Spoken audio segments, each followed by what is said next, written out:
pool since the 80s, which is a long time.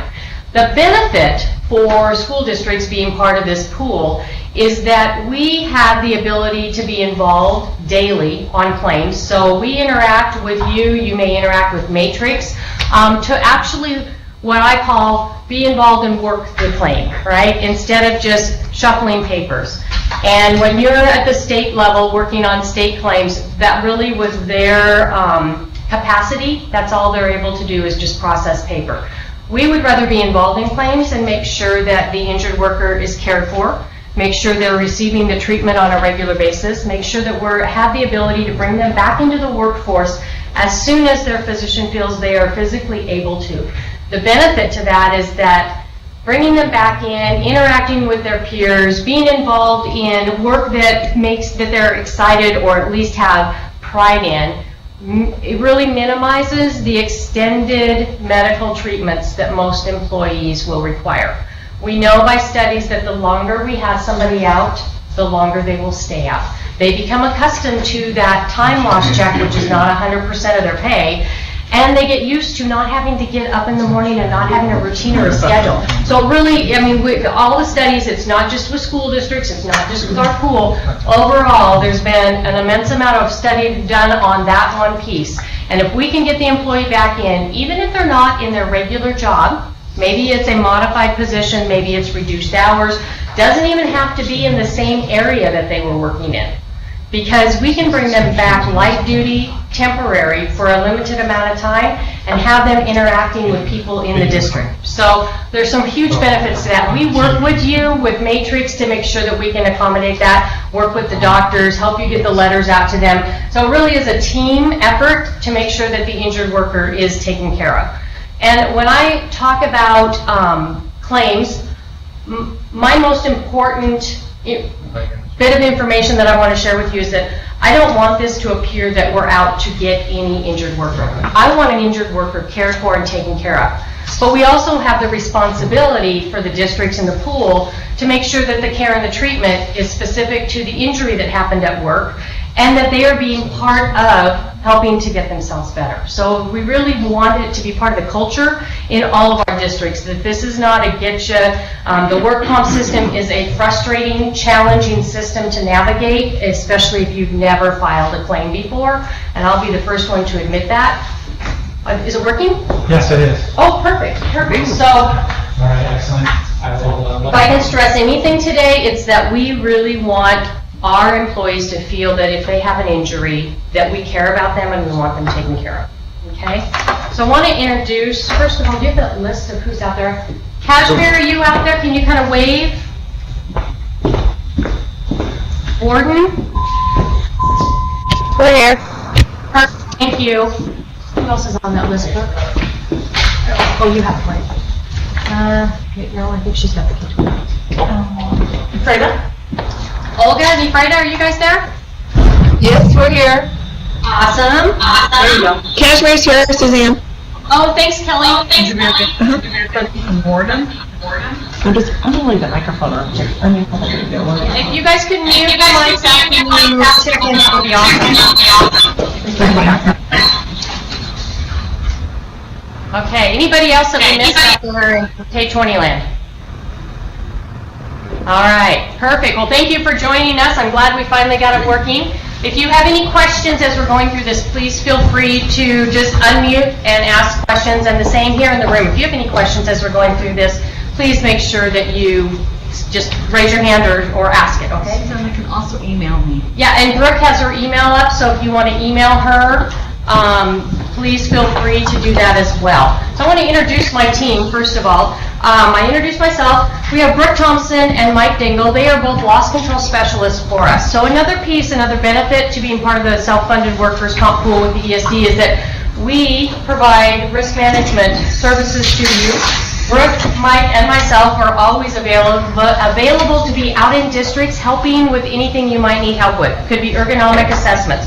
Could be you have a custodian or a bus driver that has had several injuries and you just want some additional training, or you want somebody to come out and assess how they're doing their work. we are available to do that. There's no additional charge for that, no travel charge, nothing. It's part of the rate that you pay to be part of the workers' comp pool. And one of the documents that we gave you was a list of services that we provide. So if there's something that you need and it's not on that list, call us. We are absolutely willing to do the research and come out and help in any way that we possibly can. So Mike Dingle joined us, actually, hold on, I'm going to start with Brooke. Brooke Thompson joined us, what did we say yesterday, Brooke? Just over 2 years. Yeah, you're in your third year now. And Brooke came to us from Chelan County PUD in their safety and health department. Prior to that, she worked for one of the local fruit warehouses in the safety department. And prior to that, you were a nurse. So she comes with a medical background, which has been extremely helpful for us. So you've been with us going on 3 years, and Brooke's focus is loss control and loss prevention. So that is 100% of her work that she's involved with. Mike Dingle joined us just 3 months ago. I'm in my 4th month. He's in his 4th month. It is November. That's right. Mike, actually, his background is several years as a Washington State Patrol. Right? 26. I wasn't going to tell him how many years you've been there. Washington State Patrol. He was the Douglas County Emergency Management Coordinator for the last 9 years. So his experience is on the safety side of it, so the blend of the two has been wonderful to have. We also started a crisis management co-op, so with Mike's experience in crisis management, he's actually been able just to propel us forward much faster than we would have been able to. So really fortunate to have the two of them and appreciate all the work that they do out in our districts. I continue to talk with them and they continue to let me know that their job and what they want to do is be out in districts. So please let them know if there's anything they can do to help. Dina Elam will be back here shortly and will come up so that you can all meet her if you haven't met her. Dina is really the glue that holds us all together. She is your day-to-day contact if you need paperwork or you have a claim that you need to get sent in but you have a couple questions. She'll send you the SIF2, the blue packets that you need to have in your district. So she really is the glue behind our pool and we're very, very fortunate to have her. So our agenda today, this morning we're going to talk about what every district needs to know when you do have an accident. The initial paperwork that needs to be filled out, the follow-up paperwork, and the major changes that have occurred with the accident, the mandatory accident reporting, this WAC 296-800-320. It's been there for several years, but the reporting requirements changed a couple times over the last couple years. And we really want to make sure that everybody, from the person in your district that manages the paperwork for work comp to every supervisor, understands what is required when you need to report something to Labor and Industries. Then Mike and Brooke are going to step into accident investigation and a little bit about safety committees. So we prepared this first chart here. Can everybody out in K20 make sure you've got your mics muted? I can hear there's some background noise and I don't want to disrupt anybody else out there. Thank you. Prepared this first chart into what we consider three kind of categories for injuries. The first one is being a serious injury where immediate medical care is needed. Somebody is seriously injured while on premises at the school district. What do you need to do? Well, first of all, we want them taken care of immediately. So if you need to call 911. Don't ever hesitate to do that. If somebody is severely hurt, we want 911 called. We want them taken care of. You also want to make sure that you're letting us know, especially if they're transported to the hospital, because that's one of the critical reporting pieces, is if they're admitted, then we need to be calling it into Labor and Industries. There's the work comp packet, and we'll go through that page by page so that you understand what's included in that. The employee incident report form, and we have this, as you can see, it's across all three areas. Whether or not they're going to seek medical attention, we need that form filled out. Then we'll want you to scan it and send it to us. And if they don't return to work or they have a follow-up appointment with paperwork, we want to make sure that that paperwork is getting sent to us as well. So then the next category is a minor injury where you have somebody that maybe tweaked their knee. They may go see a doctor, but they're not sure. So what do you need to do there? Well, depending on if they're going to go see a doctor, you will give them the blue packet if they're going to seek treatment. You'll do the incident report form, no matter what. You'll want to get that sent in to us, and any follow-up paperwork. The third category is somebody tells you, yes, I fell, but I'm not going to the doctor, I'm fine. The only form you need to do there is what we call an in-house employee incident report form. And the reason that we want that, there's several actual reasons for that, and I'm going to skip forward and show it to you, first of all, is that this is what the in-house form, hey, Brooke, could you ask Debbie to mute all the mics off? Okay. The in-house incident report form is a form that is used for reporting an incident that happens, a near miss, which maybe somebody tripped but they didn't really injure themselves, or it's a way to capture any incident or near miss that happens in your school. An employee or an injured worker or volunteer has up to 12 months to actually file a claim. So something happens today, and they don't say anything to anybody. And 11 months and 2 weeks later, they come to you and say, you know what, back in November, I slipped and fell, and I need to go to the doctor now. Well, how clear do you think their memory is going to be about the series of events, the date, the time, everything that happened with that injury? Probably not real clear. So by getting in the routine of filling this form out for any incident that happens in your building, you'll be able to capture all the details of the time that it happens. So 3 months down the road, they come to you and say they're going to have to file a claim. You can pull that out and have details to refresh their memory and your memory. It also is used as a way of determining if there's hazards around the building that need to be corrected. Somebody trips and falls over a piece of torn carpet. You'd want to know about that. So this is a way to capture any hazards that are out there that you may not be aware of. Okay. There is this employee training is a huge piece of this, and I think that's one of the gaps that we've acknowledged, that we're trying to figure out how to get the word out to employees that no matter what happens, whether they seek medical treatment or not, they need to report these incidents to their supervisor. So part of the way, and a requirement by Labor and Industries, is this mandatory notice to employee flyer, poster, that needs to be posted in your staff area, staff lounges. On this form, it has an area where you can actually put the name and the phone number of the person who coordinates the work comp claim packets in your buildings. Some districts have it at the district office. Other districts have them in the buildings. And the work comp packet, you have a copy of it on your desk, but it looks like this. And we put these together for you, and we send them out to districts, so you don't have to put anything together. When there's an incident and it's an emergency, you just know you need to go pull the blue packet out. So in this packet, we have forms that we are required to track by Labor and Industries. And it is the SIF2 form, the yellow form, and it has a claim number at the top. Labor and Industries requires us to keep track of every one of these forms. So if you have an injured worker that says, I might go to the doctor, you don't want to give this to them until they tell you, I have a doctor's appointment, I'm going to the doctor. You're not refusing to give it to them, it's just when you decide, you come and see me and we'll give you this packet, okay? Suzanne, can I Yes. ask a question? Absolutely, Kathy. How much, so we have a worker that reported that they fell, but they don't think they need to go to the doctor. What is our responsibility about trying to convince them that they should go to the doctor? Good question, Kathy.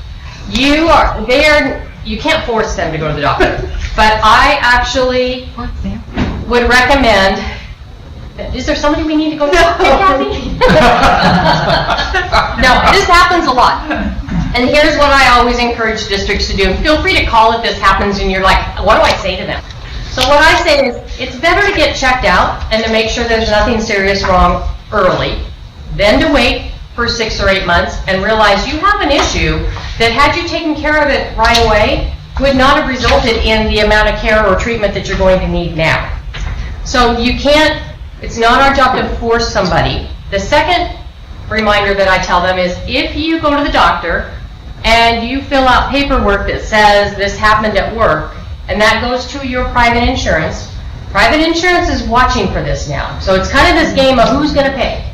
Private insurance is going to say, this happened at work, give us more details. And then they're not going to pay for it until you go through the process of filing a claim and the determination is made whether or not it's compensable or not. Okay? So that's always my second reason for encouraging employees that they may want to consider filling this out. I would rather have us know about it and have Matrix involved in it from the time it happens than to play catch up and have to figure out, wait a minute. And it has happened where all of a sudden Matrix is getting a request for surgery and we don't know anything about the claim. And it's like, how did we get from point A to surgery and we've had no involvement in it? We haven't had time. And so what happens there is the request for surgery is denied because we don't have a claim. We don't know if it's a compensable claim. We have no facts on it. We haven't had the opportunity to have them go in for an independent medical exam. It's going to delay their surgery. Or the injured worker is going to take the risk of having the surgery, but they're not sure who's going to pay for it, work comp or their private insurance. Normally, by the time you talk them through that, they're like, okay, I'll go ahead and fill this out. But it's not, you don't have the requirement to force anybody to fill it out. We also, on the flip side of that, cannot deny anybody the opportunity. So if somebody comes in and tells you, I'm going to fill out, I need a claim because I have this incident that happened at work and you know that it didn't happen at work, you don't want to deny them the opportunity. You're better off letting Matrix go through and gather the facts and let Matrix be the one based on the laws and the rules that go along with work comp to make that determination whether or not it's a compensable. Suzanne, but it is mandatory that school districts have employees fill out an incident report, correct? It's Or not. does staff members say, I'm fine, I don't want to fill out an incident report? The in-house incident report, there's not a WAC that says they have to do it. Okay. It should be district practice. Okay. Okay? So absolutely. And that's a training opportunity.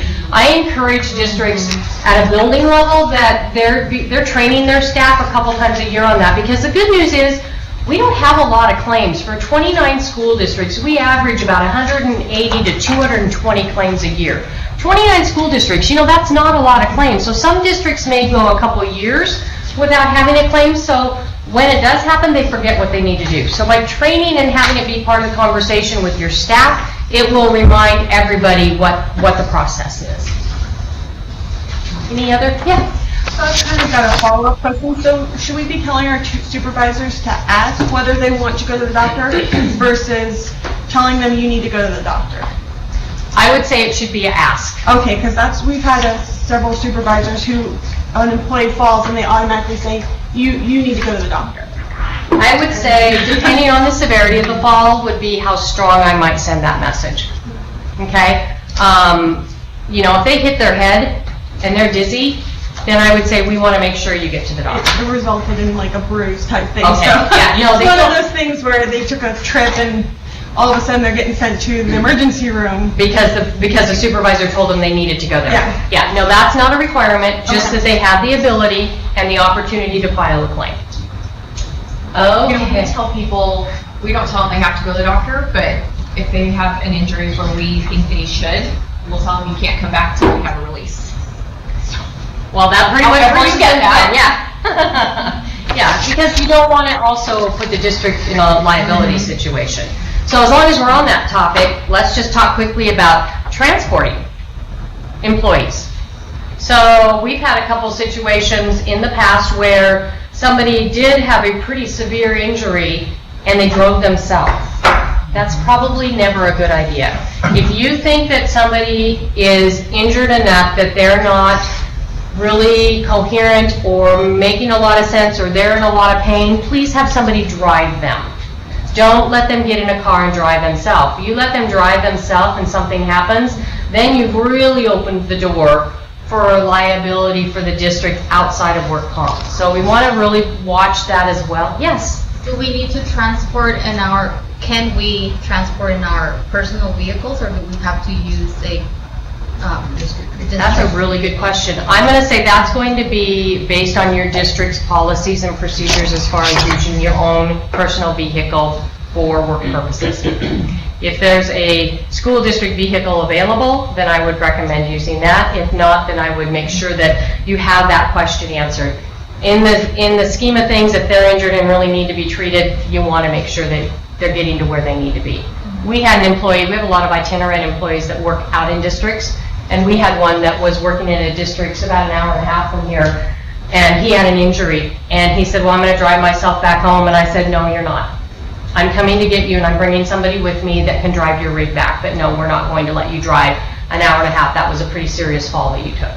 So, I think it's just wise to kind of monitor that, because a lot of times, and sometimes you may not realize that the person is even thinking about driving themselves. So asking the question, who's driving you, is probably a good one to ask. Okay. So when do you want to file a work comp claim? Anytime the employee is taken to the emergency room or they're going to seek treatment, and it doesn't need to be necessarily by a physician. It can be a chiropractor. It can be, Brooke, you've got the list of everyone that is covered there. A nurse practitioner can be considered treatment. So anytime we're going for medical treatment, you want to make sure that you provide this form to them. Oh, here, it's right here. MD, PA, NP, chiropractor, dentist. So, the list is pretty broad. Okay. So, how do you go about filing it? If you will look at your blue packet that is there in front of you, what this is a copy of what we have in this work comp packet. Okay. When we send these out, there's a lot of information in here, and I apologize for that because we've really tried to streamline it, and because of requirements with labor and industries on what some of the items are that we're required to hand out, this is about as streamlined as we've been able to get it. On the right side of the packet, there's a notice from L&I that if they want to, they can actually call and get information. They have an ombudsman at L&I that will help them. So there's information in there about that. We've provided them information from Matrix, who is our third-party administrator that actually does the claims management piece for us. So we're not making any decisions or determinations on claims. It actually is all done through Matrix. That's their specialty. And they know all the Washington laws, and they know the medical piece of it. They have access to nurses and doctors that we don't. So they're the ones that actually make the determination on claims. They may call and ask you for information, and which is very helpful when we're all involved in it, but they actually are the ones that know all the laws. Then it is also a requirement that you give them the guide, a guide to workers' compensation benefits. So you want to make sure that anytime you're filing a claim because they're going to seek medical treatment, that all of this information in the packet goes to the injured worker. There is what's called a first script prescription drug information sheet, and we've had a couple times where injured workers didn't have this with them and they went to try to get a prescription filled and couldn't. So they really want to make sure they take this with them. We have to disconnect all of them. Yeah. So, where was I going? What was my train of thought here? Oh, work comp. Work comp treatment cannot be palliative. So it cannot be just because that massage therapy feels really good and I think I really want to continue going for massage therapy. It has to be curative. So it's important that we're able to analyze that and have independent medical opinions on whether or not whatever they're currently using for treatment is curative and not palliative. So there's many reasons that we may send them for an independent medical exam. So those are in the blue packet on the right-hand side, and we'll want to make sure that you don't remove those before giving this packet to the employee. On the left-hand side, there is the first page you'll see in there is the district's workers' compensation industrial injury checklist. We tried to put together a checklist to help those of you out in districts that are having to pull this packet out and help an employee fill it out. Like I said, good news is it doesn't happen often with a lot of districts, so you don't really know what you need to pull out, what you need to do. So it walks through the checklist of what what the employee and the supervisor need to do, what you need to give to the employee to take with them to their doctor, and what they need to bring back to you. So it has all of those pieces in there so that you should be able to go through and have that conversation with them. The SIF2, the first piece of the SIF2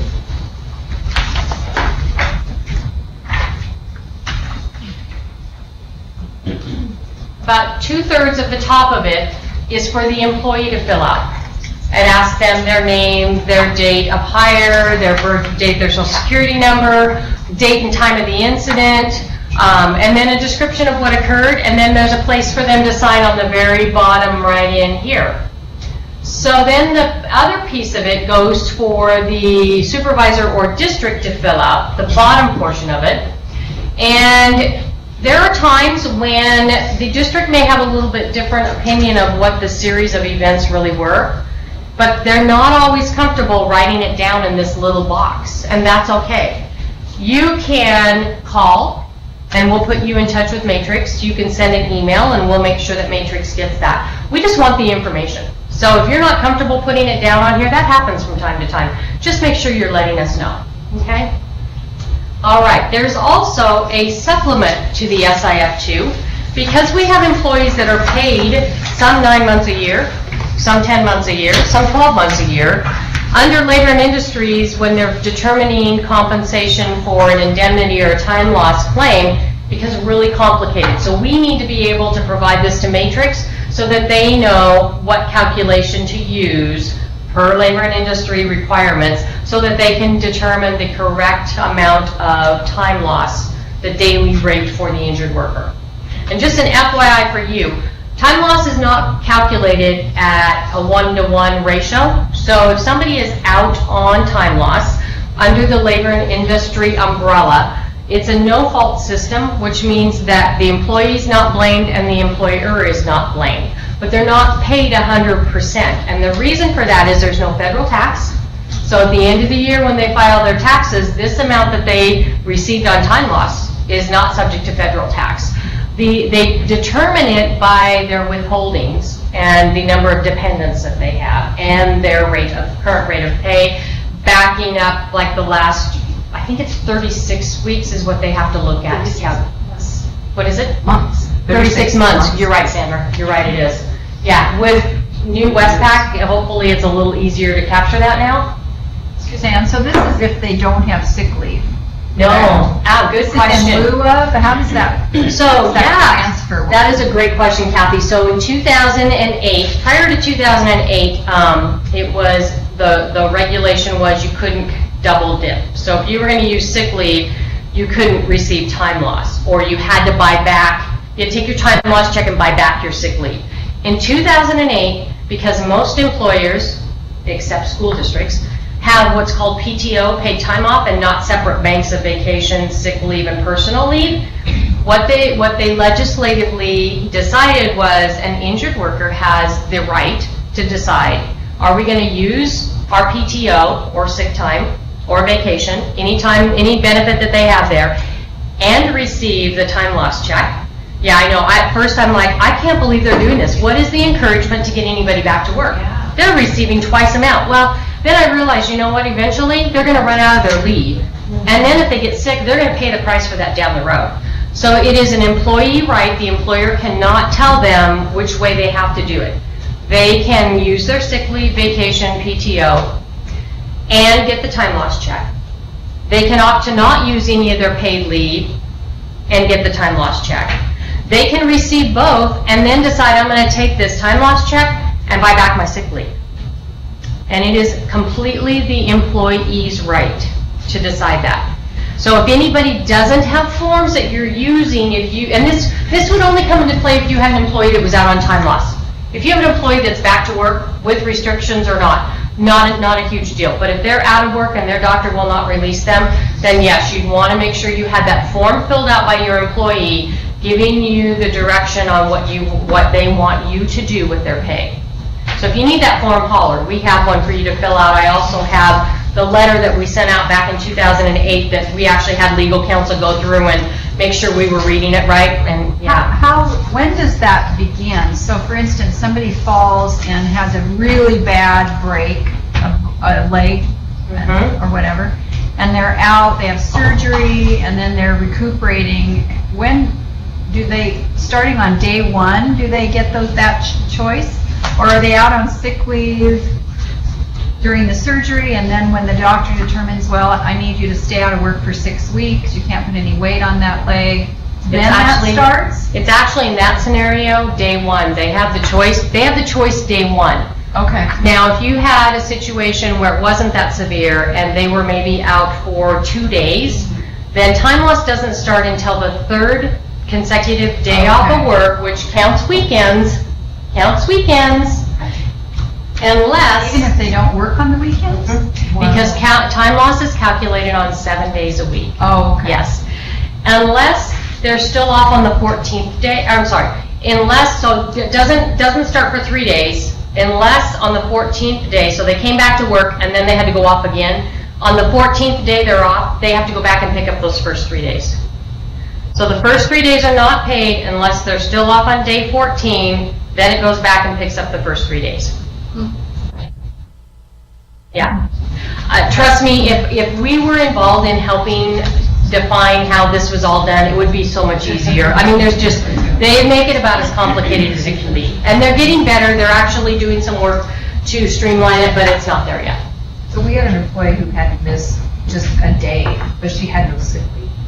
So she will not be compensated through the work comp pool at all for that. And if she didn't have any sick leave, it will be time without pay. Now, check your bargaining agreements though, because I have seen a few, which I would recommend we don't do. I recommend, it's a complicated enough system that we leave it with what the regulation states, but I have seen some bargaining agreements that say we will not make, we'll make our employees whole, basically.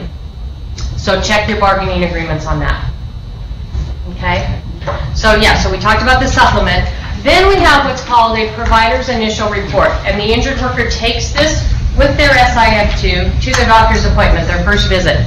So they fill out the right-hand column about 2/3 of the way, or about half of the way down, and then the left-hand column, and then the doctor fills out the right-hand column and the bottom part.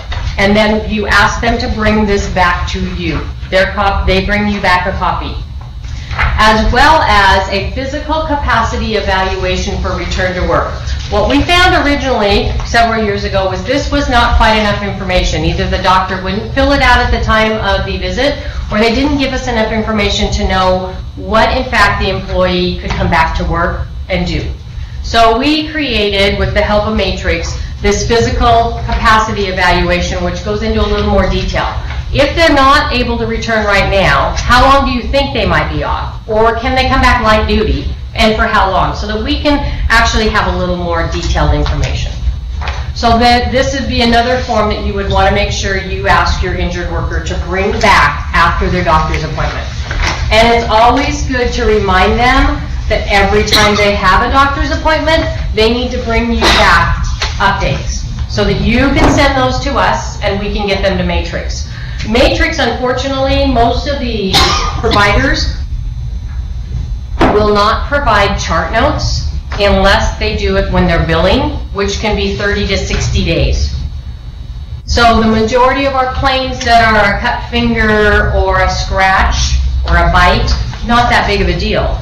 But when we have some more serious injuries and we have somebody off of work, we need that information. And Matrix will call because they're monitoring it as well, but if we can all be working together on this to get them any information that your employee brings back to you, that's very helpful. Okay. You're going to give your employee the pink copy of the SIF2, so the yellow form is multi-copies. The pink copy on the bottom, it says it's the employee copy. So you'll give them that so that they have the claim number on the top of it. Okay? I have a question. Sure. Okay, so I used to do a little bit of this for a group company. Uh-huh. When the employees came back with an APF, in this case, the one that the doctor gives, is if they were put on light duty, and they had a follow-up appointment, they could not come back to work unless they brought the other update, just to prevent any more injuries to the injury they had. Is this applicable to? Yes. Okay. So if the doctor has restricted them from working, you don't want them working. And if the doctor has given them restrictions, you want to make sure they're not doing anything outside of those restrictions. And that involves conversation one-on-one with them and their supervisor saying, here is what you're not supposed to be doing. We don't want you doing that. Like I said, we don't want this to be punitive or, a got you by any means. We want to protect them as well. And the doctor has given them restrictions for a reason. So you want to make sure that that conversation is happening, and the people that need to know what those restrictions are, know what they are. If your injured worker is completely restricted from work for 2 weeks, then my conversation with that employee would be, looks like you're restricted for 2 weeks. When is your next appointment? And you need to come back and see me as soon as possible. Work comp regulations also stipulate that employees are only paid time loss when it's certified. So the doctor has to certify them off before or during the time that they are paid. So if that certification lapses and they're not going back to see their doctor, then we're going to stop time loss, which doesn't make them very happy. So yeah, there is a requirement, and it can't be backdated. So if an injured worker says, I'm not coming to work for the next few days, and they don't give you a note that certifies them off by their doctor, and then they say, well, I'll go back and get one, their doctor really should not be giving them that. He should have given it, he or she should have given it at the time that they went for their visit. Yeah. Suzanne, so the doctor says they can come back on light duty and doesn't well, maybe they would specify what they can't do. What is the district's obligation to provide light duty? No, just because It's hard. sometimes it's really hard to, depending on their skill set, and it's just hard to find something that would be productive. It's a win-win for both of them, and it becomes more work for the district sometimes to create something that could be light duty that really isn't. Right, and that, it is tough, I would say, as the person that's watching out for 29 districts' investment in the pool, my focal point is always to get that injured worker back in some capacity. Because I want to make sure that we're limiting the amount of time that they're completely off of work, so that they don't become kind of dependent on, or enjoying no schedule and being okay with the reduced check that's just coming in every 2 weeks and them not having to do anything. And, I would say in the scope of all of the years that I've been doing this, about 5% of our claims are the ones that take up 95% of our time. And probably out of that 5%, there maybe is 1% that we know we need to be working really diligently with this one, because we've seen a pattern there. So our take is always going to be, let's find something, viable work, even if it's not their full hours, even if it's partial hours or reduced rate of pay. You have the option to do that. And then they would receive partial time loss, and they would also be interacting with their peers at work. A lot of benefits to bringing them back in. Now, there's been some times where it's, they're going to be off for maybe 3 or 4 days, and you look at them and you say, you know what, for 3 or 4 days, that's a lot of work for me to put something together. I'm going to say, then let's wait the 3 or 4 days and see if they're able to come back at the end of it. And if they're not, then let's start talking about what we can do. Yeah. Okay. Talked about the additional items in there. Talked about filling out the bottom portion. All right, so what do you do if you have an employee that can't complete the SIF2 before leaving for their doctor's appointment? And this happens frequently. Here's our recommendation. If you know that they need to rush off to a doctor, then put their name on the top of it and run a photocopy of it. Give them their form and send them on their way, but instruct them to come right back after their appointment or by the next morning to bring back in the completed form. At least that way you know who had the form and you have a copy of it. And then you can, if for some reason a day or so goes by and you know they've been to the doctor and you're having a hard time connecting, you can at least send us this and we'll gather enough information to start the process with Matrix. Our goal is just to get Matrix the information to tie those two together as soon as we possibly can. We try to make sure it's no more than 5 days. They call that lag time, the time between when an incident happens and we get the paperwork in. And we really try to keep it at 5 days because we know that the longer that gap is, the more expenses, more medical treatment that we have no ability to be involved with. So if that happens, make sure you write their name on it, run a photocopy it, and give it to them. And like I said earlier, we really are required by Labor and Industries to track all of these. So if you give these out and the person is kind of unsure whether they're going to seek medical treatment, you give them this form, we have to process it. If they decide they're not going to go see a doctor and they have put their name on the top of that SIF2, we have to process it like it's an active claim, which there's an expense to that.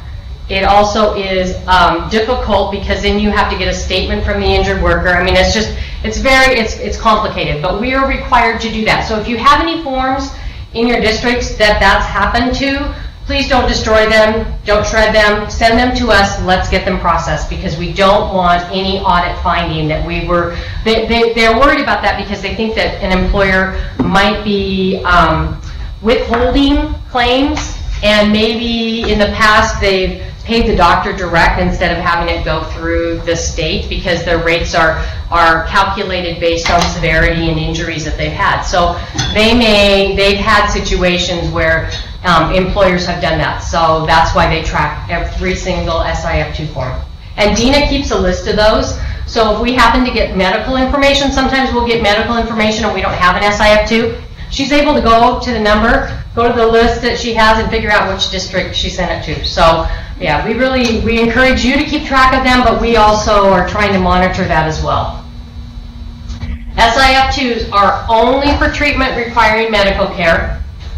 We do have to track everyone, and all of them need to be submitted to us. So when you think about that SIF2, it really is like a blank check. There's an expense that's tied to that, and so we want to make sure that we are being as responsible as we can with that. Communication really is critical, and like I said earlier, the more you can do in your districts to share this information with principals, to share with staff, the better off we're all going to be. You want to make sure that you're scanning, faxing, emailing us, letting us know when anything is happening as soon as you possibly can. So I'm going to step into, does anybody have any questions about the reporting and the paperwork piece of it? Okay, I'm going to step into reporting under WAC 296-800-320 and what the requirements are around that. So the state of Washington has had this around for quite a while, but in the last 3 years they've made some changes to it, and it's become more responsibility on the employer when they need to report and call it to Labor and Industries.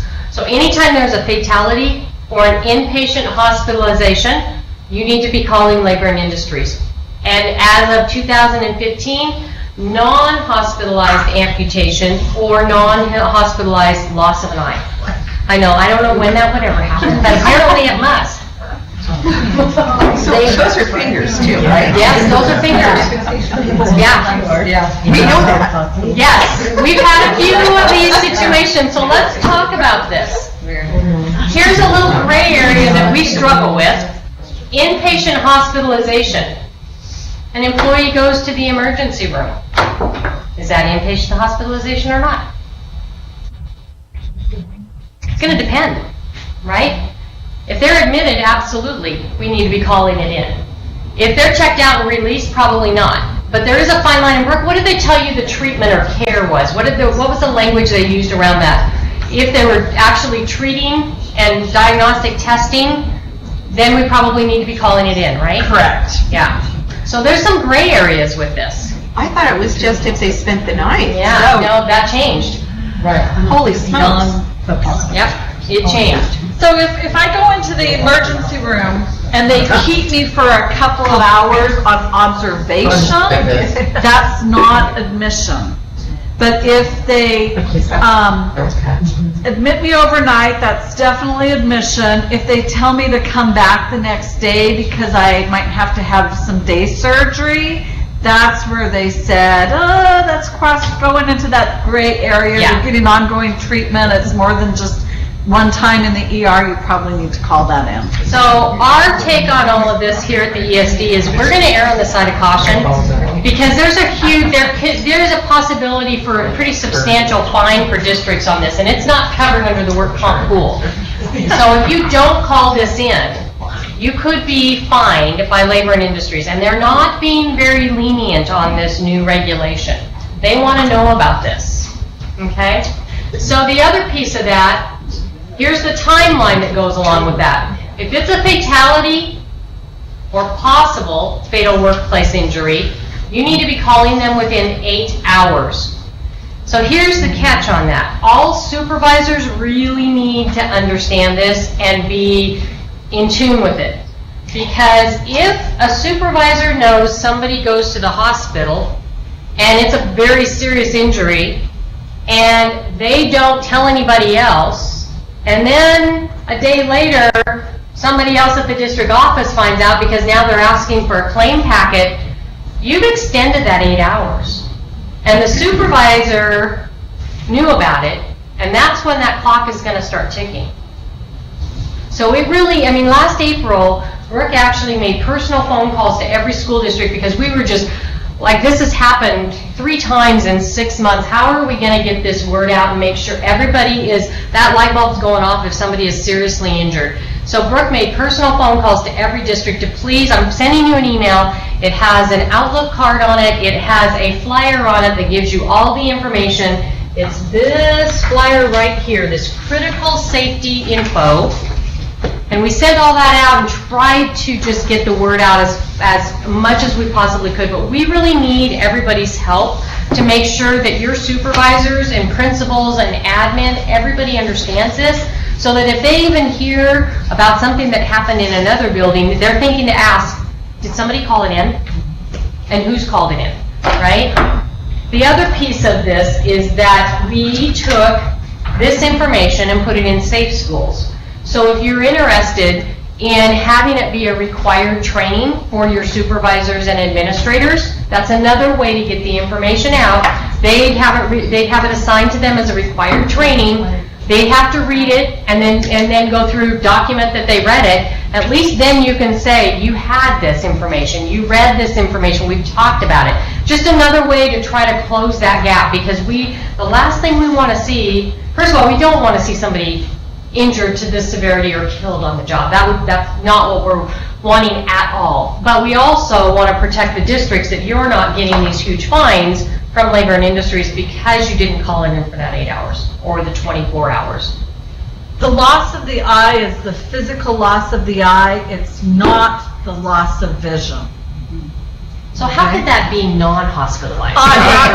If I lose my eye, please hospitalize Please me. take me to the hospital, right? I know. Heart attack, that's another one that has come up a couple times. It can be a little bit in the gray area, and we have erred on the side of caution the 2 times that it's happened in the last probably 5 months, and call it in. Okay? Because we figure it's better to be at the beginning stages of this with Labor and Industries. And here's what we tell them. We had a situation, we do not have all the details yet, but wanted to make sure we called it in within the time amount required. Please call us back and we'll have more information for you. And they're really good with that. They don't mind that at all. Now, if you do have a situation that involves a piece of equipment and a serious injury that requires you to call it in, you can plan on them coming out to do an inspection. Had a couple times where they haven't, and I'm not going to call and ask them why, that's for sure. But they, 99.9% of the time, are going to come out and look at that piece of equipment. So as the employer, well, let me stop here. First of all, there's the number you can call, and we will send out the Outlook card for you to have it. It's also on Labor and Industries website. It's also on this form. Or you can call us. As long as it's within the 8 hours or the 24 hour, they will accept a call from us. However, we tried about a year ago to say, I just got the email and I'm calling you, but it was outside the 8 hours, and their response to me was, Suzanne, we know that you really work hard to make sure all of these are called in a timely fashion, but you're not technically the employer. So the 8 hours wasn't from the time I was notified, it was from the time the supervisor knew about it. And I didn't have a lot to come back with on that one, except, well, but we do a really good job, let's work together here. So they're gonna come out and they're gonna do an inspection. This is what they're gonna ask you for on the recording when you call it in. Name, phone number, business location, time and date of the accident, and I would just give them as much information as you have, and if you don't have all the facts, tell them to please call you back, okay? So, if it involves equipment, you do not want to move the equipment unless you need to move it to care for the injured worker. Otherwise, you need to secure that piece of equipment until they can come out and do their inspection. So if you have a saw that's missing a guard, you better be putting some tape around that and not trying to put the guard back on before they get there. Because they will it would be awful. So what we say is secure it, leave it like it is what it is at this point in time. We do not want to be playing any games with them. Make sure that you have people to assist them. And if you ever get in this situation, call us. Mike and Brooke are happy to come help with whatever conversations. I know there's been a couple times where they've said, you didn't have this APP information in your APP, and I'm like, yes, we did. And I stepped in and said to the gal, so will you explain to me what it is you're looking for? And she sent it to me, and I followed right back with, well, this is what was in the APP. I believe it's the same thing. Totally wiped her off. She couldn't do anything. We had a situation where they were questioning how often a district was having safety committees. We pulled up the WAC, and the district was correct, provided her that language, and said, I think we're in compliance. She had to totally wipe that off. So they don't always have exactly the clearest language as well, but we want to work with them. We don't want it to become adversarial at all. And so if they're asking you for something and you don't know what it is or you need help gathering it, let us know. They will also ask for the OSHA 300 log. Not all school districts are not required to post that, but a lot of school districts have to report it. You're required, if you get the notice from OSHA, they're going to ask for that as well. So there's a lot of pieces that they're going to be asking for. We're here to help you with that, okay? All right.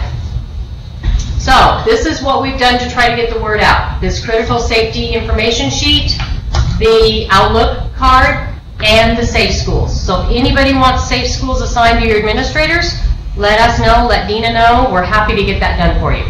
Suzanne, how Yeah. long is that training? It's only the WAC. So it's like we agreed. Dina, hi Dina. Hello. How long is the paperwork for the critical reporting? It's just the document itself, right? That we put into Safe Schools. Yes. So it's a matter of reading it. Yep. And then acknowledging that they read it, so that you have that information. Okay, we're going to do some group activities. So what I'm going to ask you to do is partner up with somebody sitting next to you, and you're going to use all of this little packet of information, the yellow one, that little stack there. And then I'm going to hurry through this because we're running behind. So we'll only do a couple of these. So the first scenario is you have a food service employee that slips in the kitchen and twists their knee, and they don't plan to go to the doctor. What form or forms will you use, and why? Pull up the form or forms that you're going to use.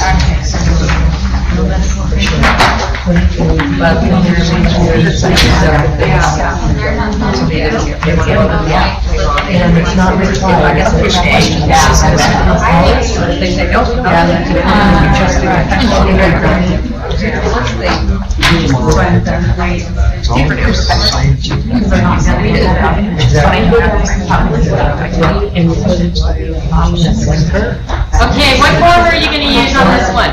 Employee incident report. Any other form? No? Awesome. You guys are great. Let's just skip forward a little bit. A groundskeeper cuts their fingers while trying to clear grass from the mower. Transported to ER by ambulance and will have surgery to repair their fingers. What forms are you going to use? What else are you gonna do?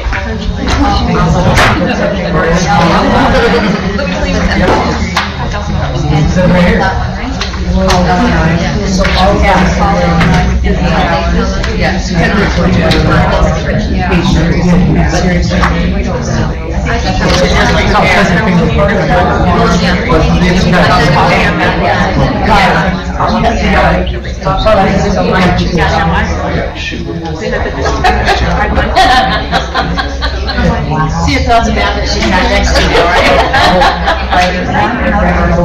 Okay, what forms are you gonna use? All of them, and what else might you do? All of them. Absolutely, absolutely. All right, so, Even though they didn't lose their finger, but because it's such a bad thing, you would call into. I would say, depending on the timing of when it happened, Betty, if it was something where you had a couple hours before the end of your day to kind of monitor what's going on, then you could use that time to make the determination whether or not you need to call it in. Okay? It doesn't have to be 5 minutes after you find out about it. You have that minimum of 8 hours to do that, or 24, so. Suzanne, is it best if you really are not sure to call? Yes. Because it starts this whole process, Yes. but it's better to err on that side. Better to err on the side of caution. I've had a couple where it's been a Friday night, and somebody is taken by ambulance. They think they might be having a heart attack, but we don't know. And I'm like, you know what? It's a Friday night. We're going to call it in, and we're just going to err on the side of caution. What's the worst that's going to happen? You're going to call them Monday and say just an update on what happened, and give them the update. Yeah. Sandra, you had a question? Oh, so I guess because of that change, I always thought it was, well, previously, I guess, it was if they're going to spend the night. So, but if they're going to sew them back on or do x-rays or something like that, that would be something. It's that gray area where we got to kind of monitor it. Oh, okay, so x-rays or. But the other thing is, you said a really good word, sew them back on. That means that a body part was amputated, and they need to be notified, even if the body part is So if they were just reattached. sort of hanging there. It's not fully amputated. And I bet you didn't help with it, did you? No. I know how you are. Yeah. Sandra ran 100 miles the other way as fast as she could. So, yeah, I would say, Sandra, in that situation, call us. Let us help work through it. In fact, there's been times that I've called the attorney that we use and said, okay, let me run this by you. Do we need to call it in or don't we need to call it in? And, you know, we've kind of come to the conclusion now after living this for the last 8 months or so, you know what, let's just err on the side of caution. It's not going to hurt anything. I mean, if it's involving a piece of equipment and you end up not needing to report it, could they come out and do an inspection? Yes, but you know what, they can come out and do an inspection if they want to anyway. So, but the folks at L&I, I mean, they're willing to, like, if you call it in on a Friday night and then Monday morning you call them and say, this is what happened, and they weren't admitted and it really wasn't a heart attack, they're not gonna, they don't have to pursue the whole No. research and the whole investigation. And they're probably likely to take your word for it that, Yes. We and have they not, cancel it? well, Kathy, they can actually pull up a claim form. So if they think that we're not telling them the truth, they would have information about that claim to go research it if they wanted to. So far, we've had great rapport with the people at L&I that if we've called them back and said, just an update, wasn't anything severe, this is what ended up happening, or they'll call, a lot of times we'll leave a phone number, they'll call us back. And so we've been, there's not been any issue so far with that, and I would be highly disappointed if it turned to that situation where all of a sudden that's a gotcha and they're gonna come out. I think that's a game changer, and that's not what we have seen. Yeah. I was just curious with equipment, if there's a lot of blood that's also on that equipment due to the accident with the bloodborne pathogen and the security of all of that, how do you leave it and wrap it up and tape it up, or do they clean up and, what's? I would not clean it up. Don't touch it, No, leave it. do not touch it. Leave it, especially if it is one that is resulting in a hospital stay and you know they're gonna come and inspect it. I would leave it because the last thing you want to be accused of is tampering with a piece of equipment after an accident's happened. So just like a special plastic, Yeah. something. Just You might have to close that room off until they can get out there. And normally, if that was the case, I would be calling them right away to say, when will you be coming out? Because this is a classroom that we need to use and it's, not good to have, and we need to close the classroom until you're able to come out. Okay? Any other questions? But know that we are always here as a resource as well, and our cell phones are on all of our emails. So, I mean, if it happens late at night, I think the ones where we run into problems are the late in the day right before a holiday weekend. Those have been the ones that have kind of caught us. So feel free to call me at any time during the weekends or at night if you find out something's happening. I'd rather be involved and help you out with that. So, okay, we're going to take a quick break. How about 5 minutes? Hopefully that will be enough, and then we're going to get going. We got started a little bit late. I don't know, but I have a note on this to share this form and cover it with all of the custodial. Call your wife for this break. And probably. And she can answer the last one's call. Why would I make sure to call Did you? you tell you, right?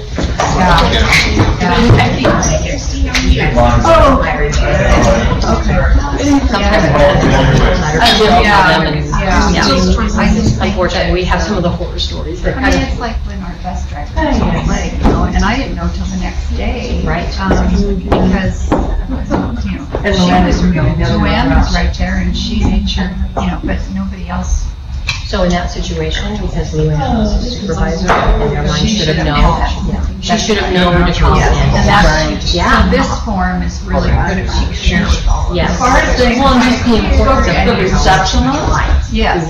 So if you want that admin, Dina can do that for you. I don't know if we can, because they were We added something. You did, It was that's the what I'm wondering. It was the RCW, and that was the one that I went in to do, and I keep getting kicked out of it. It won't let me open it. Okay, So, I think. Hi, how are you? I think it is. Okay. Yeah. I think it was. Because mine. as far as we know, Cassie and connect. Because I keep getting an email saying that one's started but not completed. You know, the email is so, oh, are you really? I go, every time I get a link, it's not in it right there. How are you? I went to see how fast they start. Oh, yours. Every time I go in, I do it, and then I went to the door. Come on.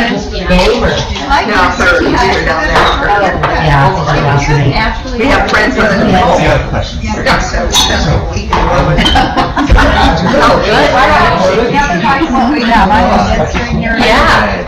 jealous. I know,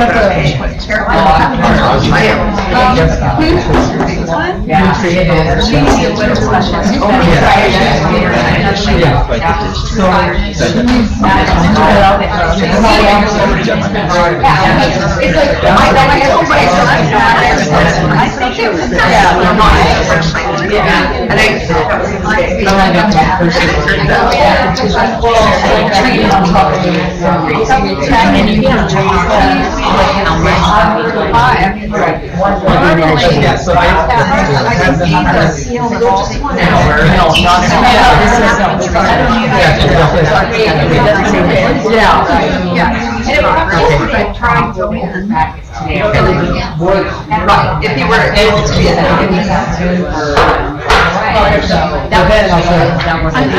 Next week, yeah. I know, it was just shy of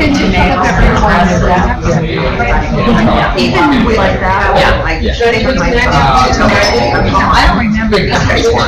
Was it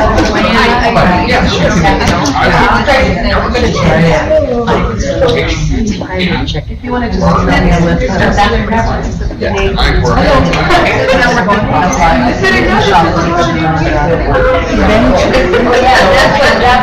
What happens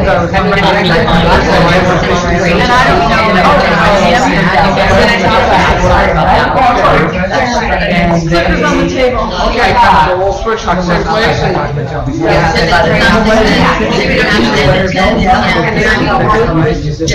I don't think You know what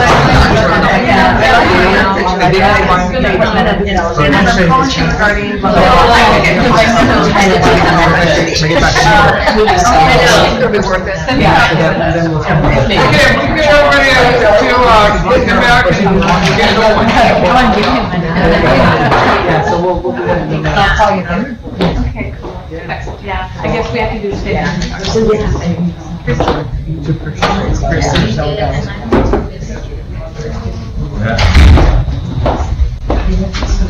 Okay, are we ready to go?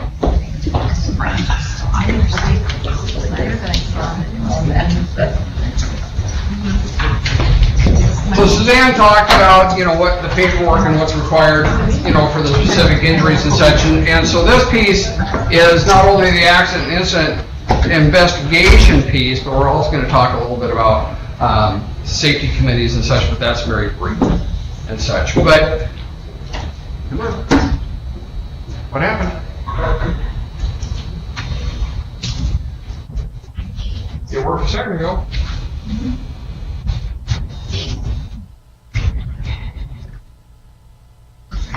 That's really strange. It's working on the computer, but it's not up here. Okay.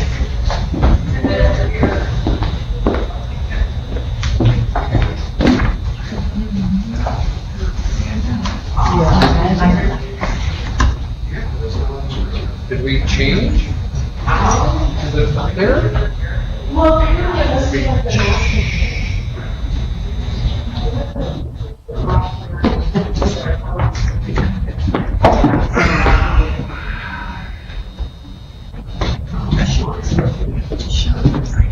Yeah, it's changing here, but it's not up there. That makes sense.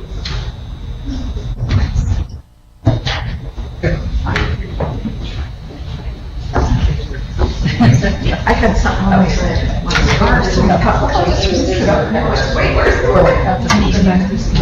I know.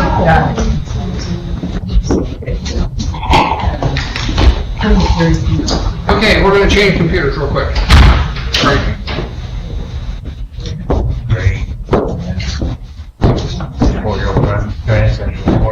Yeah.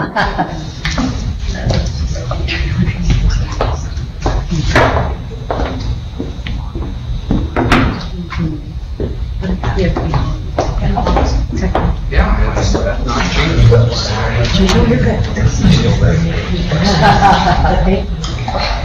You got one up.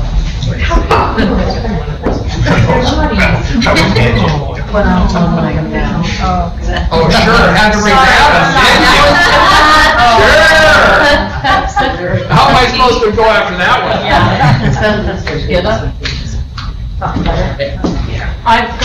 We can just switch over to my computer.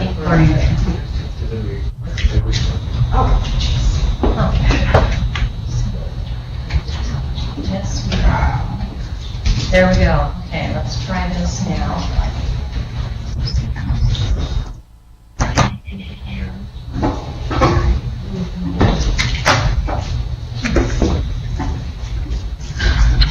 So this is a refresher. I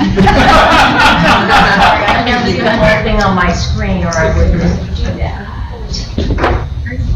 If you have any questions, speak quickly. There we go. Hey, Mike, it should be working. Ah, it is. Okay, so why are we going to conduct an investigation? Number one, it's a requirement. Everything that Suzanne talked about under the WAC 296, 800, 320. But it's not to assign blame. Again, it's not to assign blame. It's to gather the facts. What exactly happened? Not what we think happened, the actual facts of what happened. To identify the underlying root cause, we're going to go into that. There may be a reason for the accident or the incident that on the, superficially looks this way, but the root cause, getting to the real problem, why did it happen, is clear down here, and we're going to go into that, how we identify. In 26 years of law enforcement, I've had a little bit of help in doing investigations and the like. One thing that I'll say with that is, if you need help during an incident or after, call Brooke or myself. We'll come and help. Again, we're more than willing to do that. And we want to make sure that similar accidents don't happen again. How can we prevent those? So, what's an accident or an incident versus a near miss? Well, accident or incident, an unplanned and unwanted event which disturbs the work process and causes injury to people and or damage to property and equipment. So, here's the accident. Wrong button. Here's the accident. The box up above grabs it, falls on his head, hurts, gets a black eye, gets injured neck, whatever. Versus the near miss, where, okay, the same box fell, but it didn't hit him. What can we do in the future to prevent similar type incidences? Because we know for every injury that we have, how many near misses maybe did happen. I don't know how many. Probably several, is my guess. So don't be afraid to make sure you're recording that. So the near miss has the potential of disrupting the work process or causing injury, harm or damage to property and people. So again, requires employers to report and conduct a preliminary investigation for serious accidents, fatalities, hospitalizations, and amputations also tonight, just reiterating what Suzanne said. But it's a good best practice to investigate all. Now, do you need to do as much detail in a minor situation as it is to a major? Probably not, but get accustomed, and get used to doing some of those. So, best practice again. So how many near misses do we see under the water versus the accidents above, or, accidents, incidents that come to a claim? So again, you make sure you're using that employee incident report to track the claims that have gone to a provider, but also the ones that aren't as serious. Maybe you've had an injury, but it doesn't require them to go to a provider. And we're tracking that information too. We're trying to track that information so that we can come up with root causes. Back in the day in the patrol, we had these really pretty shoes that were Corfram and they were shiny and black, but they didn't have any traction on the bottom. I've now had 2 major ankle reconstructions because of that shoe. So now they looked at it and said, oh, maybe boots are a good thing. That's because of safety committees and processes. So, best practice, investigate all. You determine how much time you need to put into that. So, let's take a look at a little scenario. We've got an unsafe condition, we've got a broken ladder.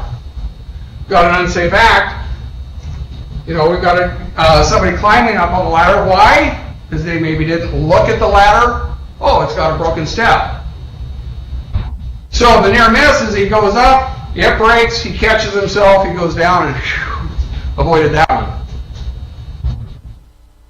Do we track that? If we don't, we should be. Versus the accident where you climb up, the ladder breaks, he falls down, hurts his neck, his back, everything else, and you end up with a claim. Make sure you're investigating. And what are you going to do with the ladder? Get it out of service. And we'll talk more about that. So, just a couple of reminders. Employers are required to report any work-related incident resulting in a fatality or inpatient hospitalization within 8 hours, an amputation or loss of an eye within 24 hours. Again, I don't know when I would lose an eye and not be hospitalized, but do not move the equipment. Assign people to assist. When you assign people to assist L&I, the people that know the equipment or know the area. You don't want to hamper their investigation. You want to assist in their investigation. And before they ever get there, go ahead and do your own preliminary investigation. Don't move stuff. So, these are all required. Who was present? What happened? What was the employee doing at the time? Excuse me. Where did the accident or incident occur? And when did the accident or incident occur? Who, what, where, why, and when? But I'm going to add one suggestion to you and ask, how could it have been prevented? So the first 5 are required. The last one is something that I would suggest that you ask, because you'll be surprised at what you get for an answer. Not only from the person that may be injured, but from the witnesses around. So the best time to conduct an investigation would be when? Right now. Immediately, right now, as soon as possible, you bet.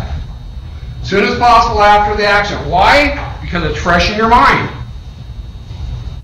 The clear cause of the accident may still be present. If you investigate a situation that happened at 7 o'clock on January 22nd in the morning, and you wait till noon, you think the conditions might have changed? You bet. What was icy at 7 now may not be at noon. So 5 steps of an accident investigation: gather the facts, ask questions. You may have to ask some of the hard questions, but go ahead and ask them, but always, be civil with it. Analyze the facts to determine the cause, document the findings, take preventative action from it occurring in the future, and lastly, follow up. We're going to talk about those just a little bit more. We're still in step 1, gathering the facts. Look and visit the actual scene. Focus on who, what, where, why, and how. What could be, how could it have been prevented as well? Preserve the scene and any evidence. Okay, and I think Suzanne pretty well answered that. Don't move stuff. Protect that area that you best, the best you can, unless you have to move it for that patient's well-being or medical care. Keep people out of the area.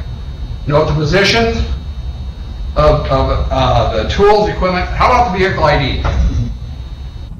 Maybe you have a tag for a particular saw or a forklift or a bus. If you had an accident or an incident with a bus, we want to make sure we know which bus it was and record that. Preserve the logs, the charts, the records. Some of these may be, service logs of the buses. Do you think that's going to be investigated in L&I? You bet it is. So make sure that you gather all of those and have those ready. Take lots of photographs. We all have cell phones now, and for the most part, photographs are cheap. I say take it around the clock. And when I say pictures around the clock, I'm not talking the hour, at 1 o'clock and at 3 o'clock and at 5 o'clock. I'm talking about, physically time. I'm talking around the clock at position 1, position 2, position 3. Do it down low, do it up high. Take as many pictures as you can because they're cheap, and I guarantee you'll refer to them. If you don't take pictures, it'll be one thing. And don't get tied up into taking pictures of gore. And that's what we do as humans. But those pictures are important because we want to know the mechanics of the injury. But make sure you're also taking the position, all the other stuff, all the way around, 1 o'clock, 2 o'clock, 3 o'clock positions. And interview those injured and any witnesses. So, the task, let's work backwards a little bit. We have several things that work towards completing a task. Environment, your equipment, and the worker. There are several things that you're going to want to know about each of them. The environment, the layout, what are the conditions around it? The equipment itself, what is the tool? Did they have to wear any personal protective equipment, PPE? Were there processes or standard operating procedures in place to use that tool and do it safely? And mostly, the worker, what was their training? Have they done it before? Do you know that they've done it the same way for the last 5 years, and each time they did it the wrong way? So make sure there may be a training issue there. So look at the procedures, work at their practice. Think about their medical readiness. I mean, did they have the flu that day? Did they wake up and they just had a bad start of the day and they're tired and maybe they shouldn't have been on the ladder? Look at all of those situations. Physical conditions, think about their clothing. Were they wearing flip-flops when maybe they should have been wearing, steel-toed boots?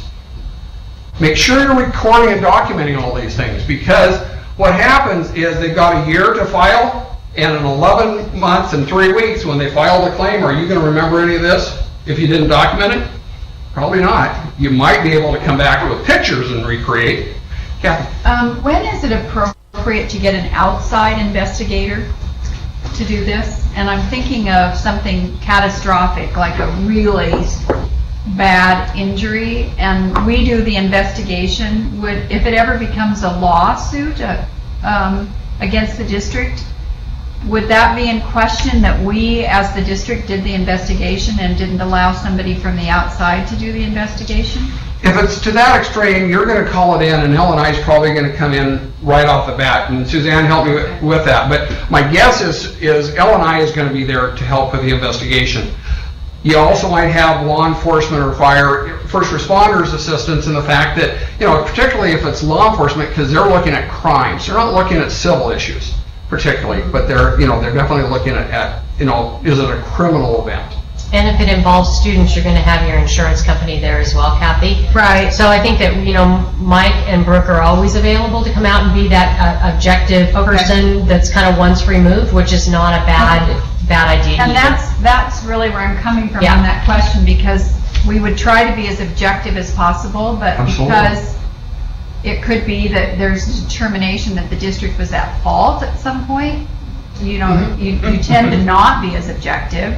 I would hope we would be, but, And having somebody that's not tied to the district come in those severe situations, I think would be a good point. Yeah. I look at the example of a officer involved shooting for a department. Is that department involved in the investigation? No, they bring in other departments to do that.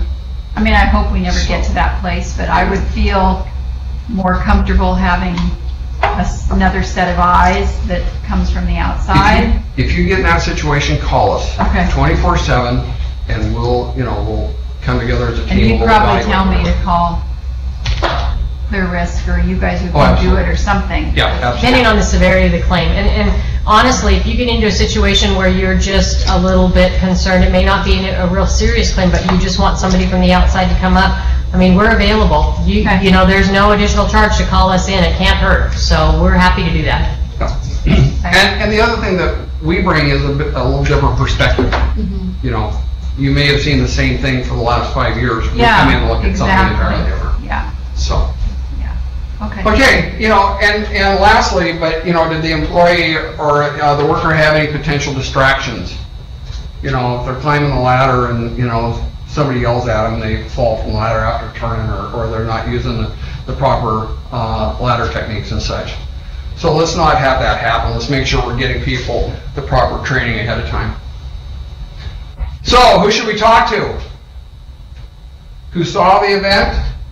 Or the situation leading up to the event? Who was actually involved? How about witnesses? Identify those witnesses as quick as you can, because they disappear on you quick. Who arrived at the scene immediately after the accident occurred, and what did they see? Have them document what they saw, and may have information about the work habits of the injured person. Again, was the person doing the job correctly or not correctly? Correctly. This isn't punitive action, as Suzanne mentioned. So how are we going to interview the folks?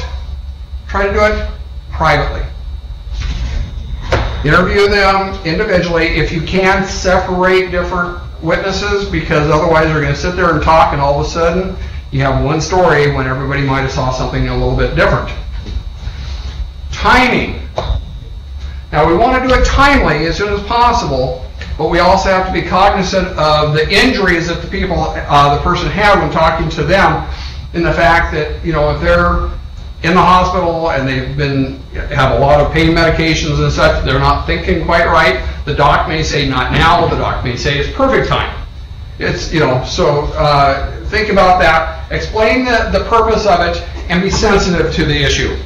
Talk with family too. Don't be afraid to talk to the family. Make sure that they know that their loved one best interest is in hand. So remember, most witnesses are not particularly trained. They've only observed a few things in their past. Don't have them talk about what they think happened. Come back to the facts and their personality. It may be the guy's or gal's best friend, and they don't want to say anything because oh gosh, I don't want to get them in trouble. That's not what this is all about. We want to gather the facts. So the parable here of the 6 blind men touching the elephant, do you think all of them see the elephant in the same way? They're all touching a piece of it. Look at the whole picture. When you look at an accident investigation, think whole picture, not just the gore or whatever. So think the whole thing. Ask those open-ended questions. Let them talk to you. Focus on who, the people, what, the actions, the events, the objects, where, what happened, when, relationships, and how. Again, I like the how could it have been prevented. Limit the why questions. They get to be a little bit confrontational. That's why we ask more of the open-ended questions, because they're a little more willing to talk to you. Again, this isn't punitive. So other things to consider. Are there other people that I should be talking to? Yes. I'm not sure if you mentioned this earlier. What about recording the conversation so that you can, because it'd be hard to kind of capture all the data, so can you record the conversation so you can transcribe it later? I wouldn't do that-ish because of the laws around that. We are a two-party consent state. I mean, Suzanne, correct me if I'm wrong, but could you ask them if they want to be recorded? And if they say no, then they couldn't. Before we did that, I would want to get some advice to make sure that we shouldn't bring in somebody from the outside, hire an independent person to come in and do that. Yeah. But another alternative might be to ask the various witnesses if they could each write a witness statement and put it in writing what they saw and what they observed, and you can even let them draw a little sketch or a picture as well. And have the people that are involved in it, not just witnesses, but the victim itself, write it. And you're free to write down as many notes when you're talking to them as you can. So, good question. So if you're investigating the accident, is there anything else I should know? That's a great ending question. Is there anything else you think I should know? You'd be surprised what can come out of that. And always, if you can, conclude on a positive note. Again, we care about your loved one, or we care about you as the employee. How can we get you better? How can we, make sure, what can we do for your family, whatever, to make sure you're going to be okay. So, step 2 is now we gathered the facts, now we want to analyze those facts. And why? Because we want to review all of the information you gathered and make sure you're grabbing those photographs to help support, what you're going to be looking at. Consult with experts as needed, and I think a couple of great questions have come up about that. And I'll identify all the possible causes or the root cause, and think outside the box. There may be a question that you just need to ask, and go ahead and ask it. So, the Heinrich theory, how many unsafe or, conditions do we have versus the number of fatalities? 98% are, investigations have shown that basically 98% of acts are preventable. Unsafe acts, 88%. Unsafe conditions, 10%. With 2%, the other remaining, are the acts of God. And the example I mentioned yesterday was, I know a situation up at Lake Wenatchee. Mom sitting on a sled going to go down a hill. The baby in front of her, right? The tree falls, hits her, doesn't touch the baby. That's an act of God. I mean, wrong place at the wrong time, whatever. But again, we want to make sure we're recording the near misses. Why? So we can prevent them from happening in the future. But you're going to have more of these than you're going to have anything else, and it keeps coming up. But the latest studies suggest that the accidents involve both unsafe conditions and actions. So make sure you're asking and looking. Support your safety committees. Be involved in your safety committees. Think about, as you're walking around your building, what's an unsafe, situation? Oh, I need to pick up that cord, or I need to shut that window before somebody runs into it. or whatever, and you start having that little bit of a mindset change, excuse me, you'd be surprised at how you change and start looking at not only your work environment, but home environment too. So basic question, keep asking what caused this event to happen? Why? The 5 whys. So the 5 whys, it's one of the simplest methods of getting to the root cause. Why did this happen? Well, okay, with that answer, why? And we'll explain that. It's a question asking method used to explore the cause and effect of relationships and to determine that root cause. Again, we're not trying to go punitive. We're trying to get to the root cause so that we can prevent them from happening in the future. So, an employee suffered a head injury and a broken leg. What do you think the problem is? Start thinking about why. And I'm going to switch and let my partner talk. Okay. So we've got an employee that suffered a head injury and a broken leg. So we need to ask what happened. That would be the first why. So he fell off of a wooden ladder. So why did he fall off of the ladder? And going back to what Mike said, you need to think about the person, the environment, and the tool or equipment. So he fell off the broken ladder because the step broke. Well, why did the step break? Well, the step broke because the wood was brittle, it was an old ladder, and it had been stored outside. And I kind of think about this as kind of a family trees type situation. I've been doing some genealogy lately, and in order to get the big picture of who I am, I can't just look at my mom's side of the family, because that only gives me half the picture. I need to look at both my mom's side of the family, my dad's side of the family. So the wood was brittle, it was stored outside, but what else do we know? Before you do and climb on a ladder, you should be inspecting it to make sure that it's safe. So the employee hadn't inspected it. Why hadn't he inspected it? Because he hadn't received any ladder safety training before he went out there and started using the ladder. That gets the training part in, but then I kind of need to go back up and look at why are we storing a wooden ladder outside where it's exposed to all those elements? Because maybe that's the way we've always stored it. That doesn't mean that it's the right way to do it, but that's just routinely what's happened, or we didn't have a covered storeroom close to where we could put it away. Does that make sense? You need to explore each of those little problem areas that pop up. Then if you think of the accident weed, we've got hazardous conditions up here. So we found a couple hazardous conditions. The wood on the ladder was old and brittle, and the step on the ladder was broken. The hazardous practice, we were storing that ladder outside where it was exposed to the elements. We had an employee that was using a ladder without inspecting it before he climbed up on it. And we have an employee that went out there and used equipment that he hadn't been properly trained on using.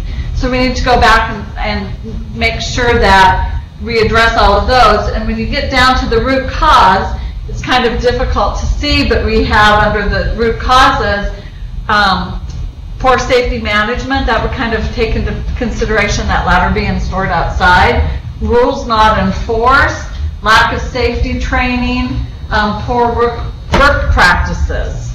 So does that make sense? We'll do another little scenario here.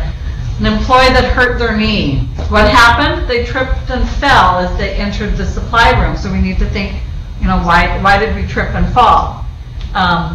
Couple of things could have contributed to it. Maybe there was a box that they didn't see that had been left in the middle of the floor, and the room was dark. So we need to kind of explore down both of these. In my slides here, I'm only exploring the dark room here. He flipped on the light switch, but the light didn't work. Well, why didn't it work? It was broken. Bob had reported it was broken, but it hadn't been fixed yet because we were waiting for a part to come in. So that kind of follows down the ineffective lighting, but we should go back up and address why that box was in the middle of the floor to begin with. And also, what else do you know about the people that carry supplies? Sometimes they carry loads that are so tall that they can't see over them really clear. So we need to explore that as a possibility as well.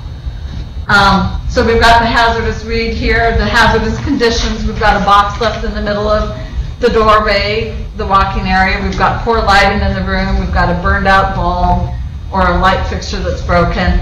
Under the hazardous practices, carrying boxes that were making it difficult to see.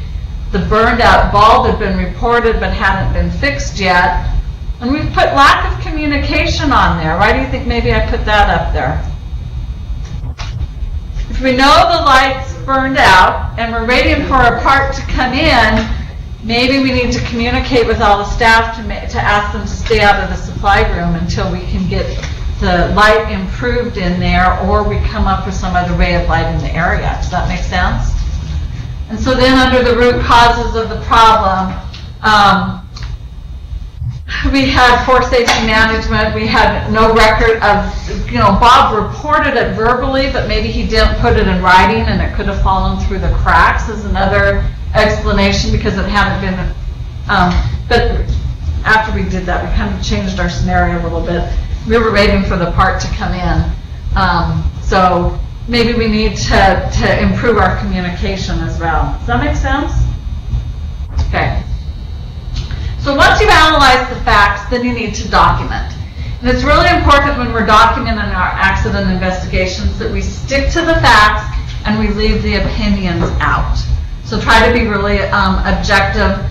And you can supplement your documentation with drawings, with photographs, written statements are a great idea. And then we need to document corrective action that we've taken, okay, to fix the problems. Because again, can't emphasize this enough, the main purpose of doing this investigation is to learn from the accidents that have happened so we can prevent future similar things from happening in the future. It's not to place blame. And then if the employee was injured and had to seek medical care, we would like you to fax or scan the accident report and send it to us down here at the ESD. If they're not going to seek medical attention, we need to send that to the district office, where it's kept in the district office. And then report the incident and corrective actions taken to the safety committee. We have provided each of our districts with an example of a in-house accident incident report form, and have told our districts you can either use this form, or if you want to have your own form, that's fine too. Some of our districts have created their own form, and it's, they've gone to the extent of having a drawing up there of a person, and you can color in the area of the body that was injured and a little more detailed. So however you want to document it is fine. Just make sure that you're documenting it. But we also recommend that, because up at the top it's got a spot for the employee to describe what happened. The middle section of this form is for the supervisor to do. So sometimes employees jump down here and fill out why things happen. That should be the supervisor or management filling out that middle section. So do your own investigation and don't just sign off on the employee's description and why it happened.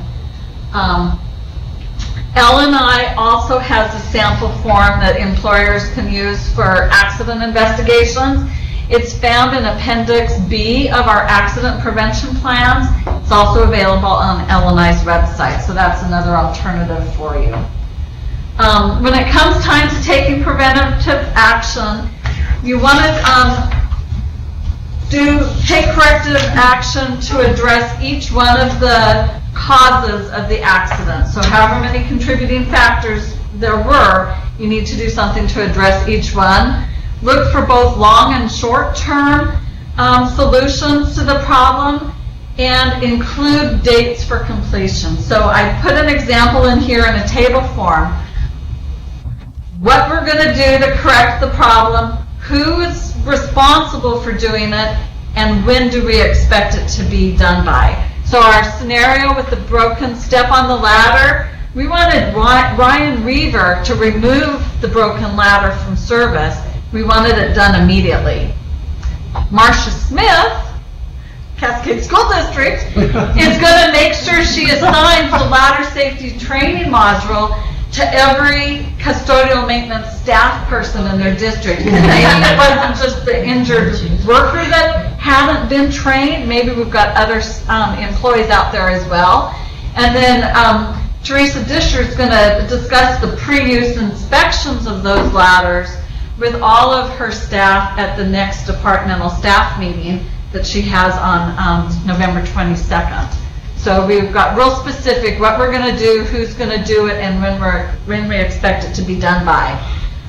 Once we've done that, this is a slide illustrating the Department of Occupational Safety and Health solutions to addressing hazards in the workplace. Starting at the top, working down, the most effective way to address those hazards is to, if at all possible, eliminate them completely. So, for example, if we have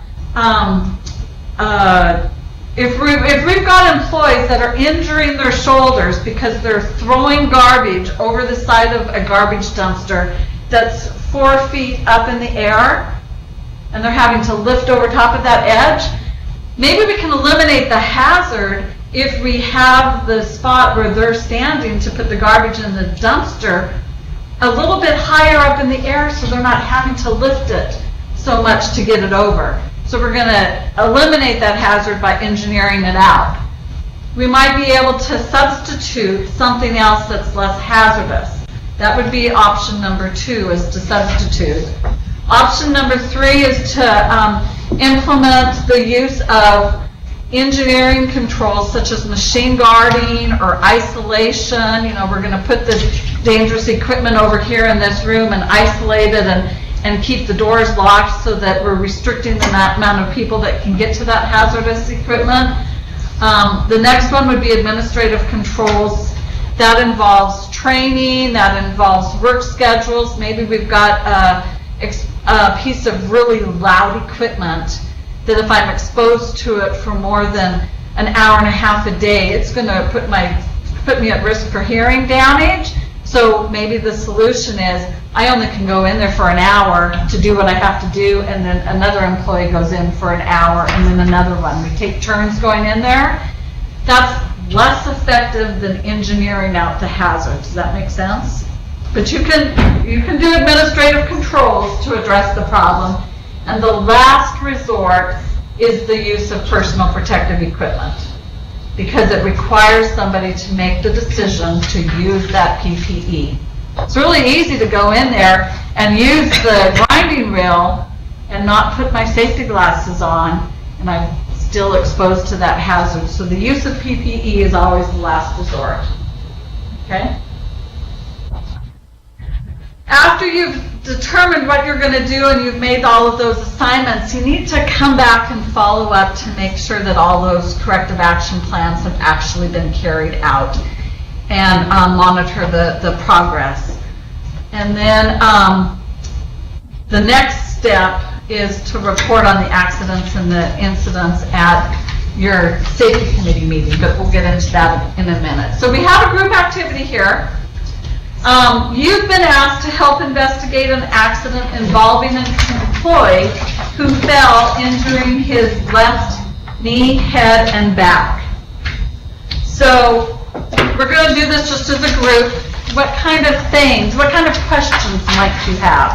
This is all you know. This is all you know. You've been called out to investigate an accident involving an employee who's hurt his head, back, and knee. What was he doing? What was he doing? He was using a ladder at the time and he fell. What time did it happen? What time did it happen? It happened about 6 o'clock in the morning. Who was there? Yeah. Who was there? What were the conditions? What were the conditions? What type of ladder was it? What type of ladder was it? So we're going to ask lots of questions about the ladder. What was the condition of the ladder? You know, had he inspected the ladder, etc. So here's our ladder, and it's he used a step ladder trying to reach up on the side of a building. Was it the proper equipment for the job? That's a really good question.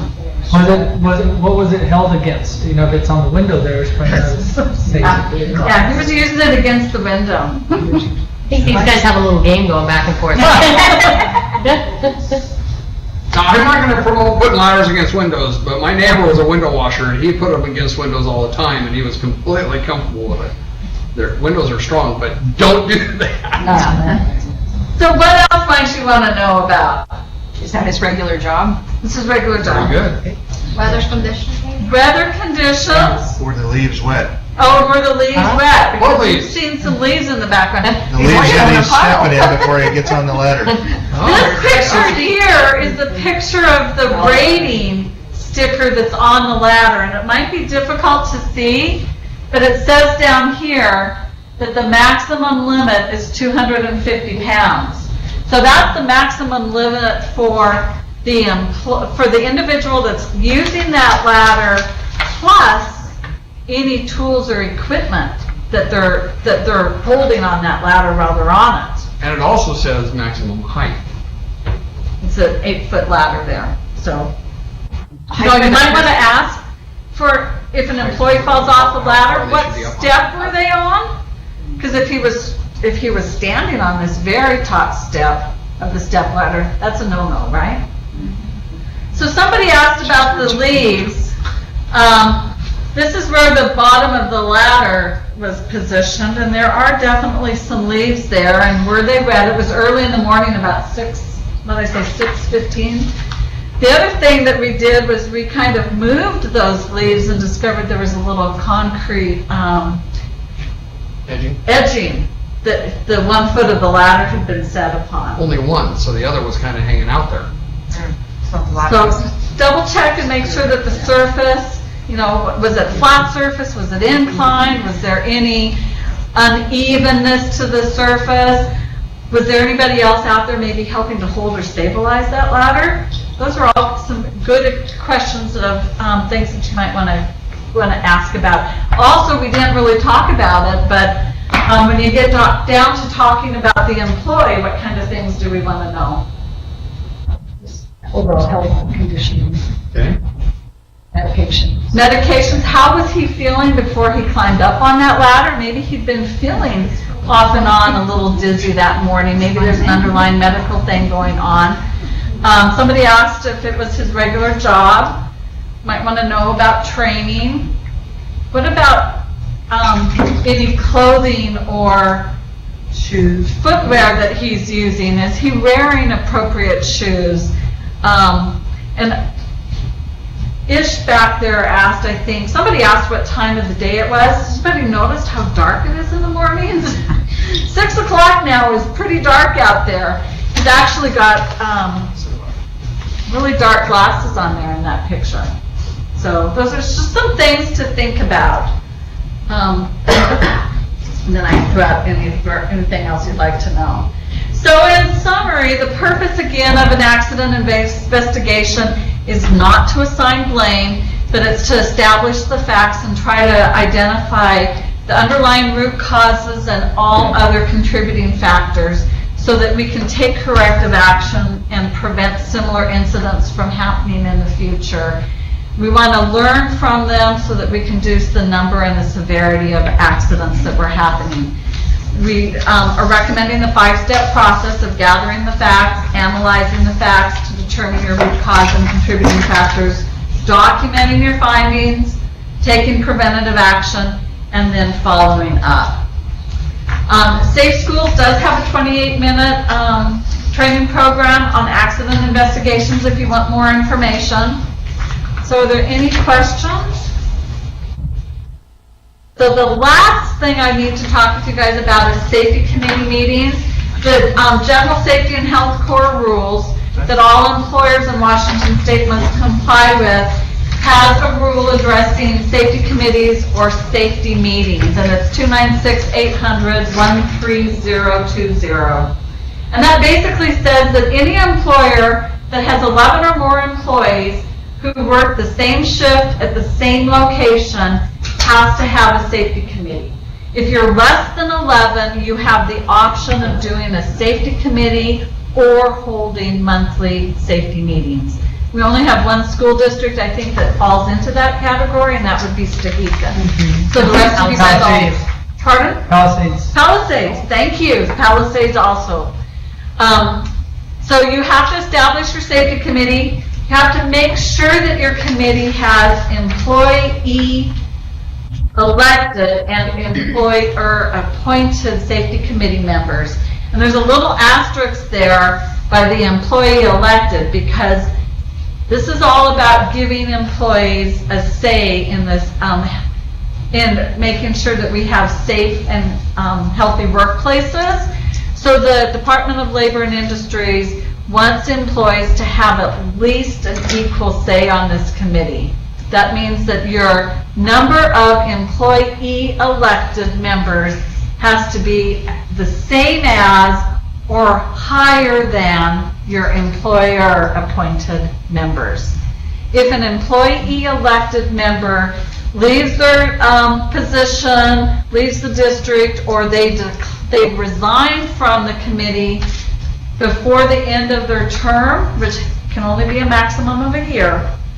There's no limit to the number of terms I can serve, but each term can only be a maximum of 1 year in length. If I resign mid-year, you have to replace me as an employee elected member before your next committee, because we want to make sure the employees have at least an equal say. Does that make sense? We're supposed to have an elected chairperson for your safety committee. The committee gets to determine how often, when, and where to meet. With that, the Department of Labor and Industries says the meetings should be less than 1 hour in length unless the majority of the committee agrees that they can meet longer than an hour. So we have some districts that have decided to have their safety committees meet once a month. Some districts decide to have, their committees have decided every 2 months, and some districts have decided every quarter. So whatever works for you. You can also have the flexibility there. If you're meeting every quarter and all of a sudden you see a spike in the number of accidents or near misses that you're having, it might be a good idea to reconvene your committee for a special meeting to look at what's going on. And if you can, have a good representation of classified and certified on there both, because they all bring different perspectives. The committee needs to review safety and health inspection reports. So if the Department of Labor and Industries should come in and do an inspection, they're going to send you a final report in writing. That report needs to be reviewed by your committee. They're also supposed to evaluate accident investigations conducted to determine if the cause of the situation was identified and corrected. It doesn't mean the committee has to do the accident investigations. It just means that they need to know what the accident investigation findings were and what was done about it. They can also help evaluate and provide recommendations for our accident prevention programs in order to help make our workplaces safer to be. We're required to document attendance at the meetings, and we're required to keep a written record of what the committee talked about, so minutes for the meetings. Our accident prevention plans all say that the safety meeting minutes are going to be posted on the staff bulletin boards, the safety bulletin boards in our districts. And if the Department of Labor and Industries comes in to do an inspection or an accident investigation, they have the right to ask to see a copy of our safety meeting minutes. So we're only going to give them to the Department of Labor and Industries if they ask for them. Okay? They also, when they came in and inspected one of our districts about a year ago, they also asked for a copy of the agendas for our safety meetings. So you need to make sure you put together agendas as well. And we can definitely help with providing you with templates that you can use to make your agendas, put your agendas together really easily. Again, the safety committee works with administration to review the accident investigations. They don't have to conduct them. And then they can make recommendations. Like if maybe we didn't quite address one hazard the committee thought maybe we needed to do something else to totally address this hazard that was identified during an investigation, they can come back with recommendations for that. So questions about safety committees?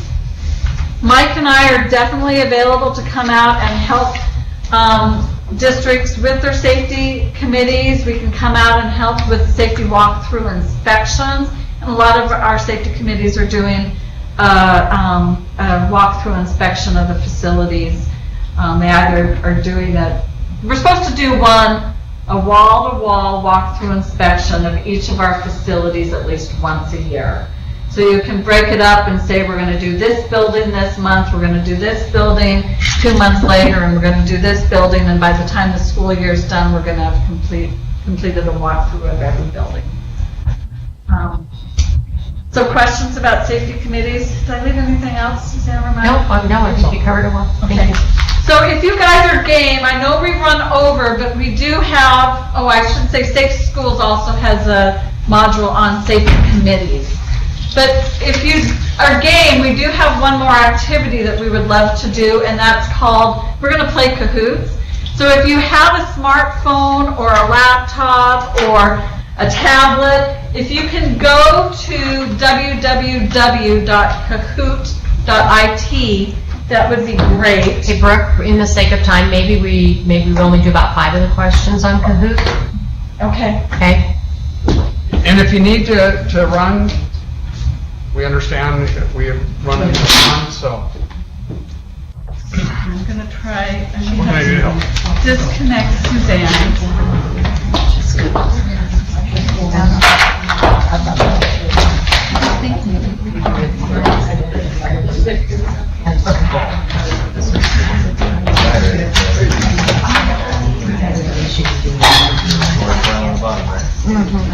I didn't realize.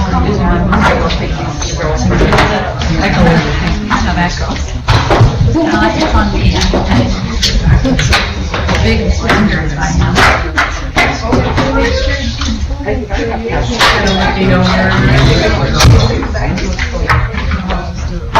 You're not gonna take them.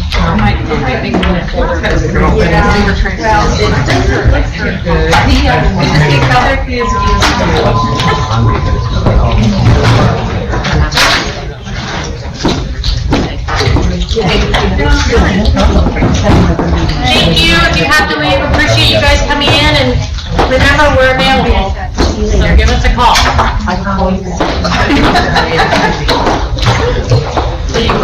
You're not. Yeah, one's in there. See you later. Good to see you. Good to see you too. You guys want to play the game, or you're kind of done? It's totally up to those of you that are left. Do you have your login?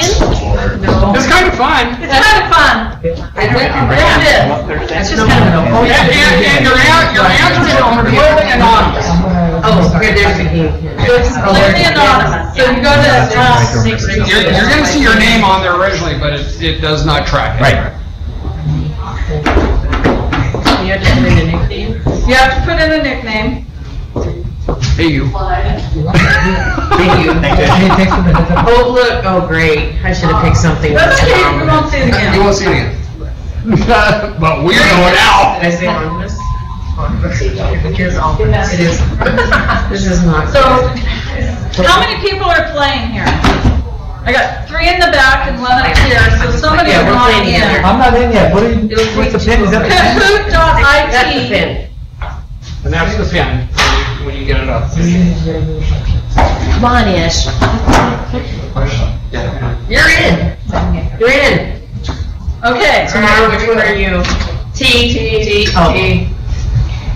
So everybody calls me. Me too. Really? Yeah. Okay, we got 4 players, so there's 11. Does anybody remember what the game number was? 6300. For the best. 56. Yeah, 630056. That's something I'm really interested in. Question number 1. I was really interested about the. These guys are sharing here, so, here. Now you each have one. Oh, wait. Oh, I went to move my screen and I picked one. Oh, okay. Can I So go a back? mechanic cuts off the tip of their thumb while cutting a piece of metal. Do you need to call L9? Red is yes within 8 hours.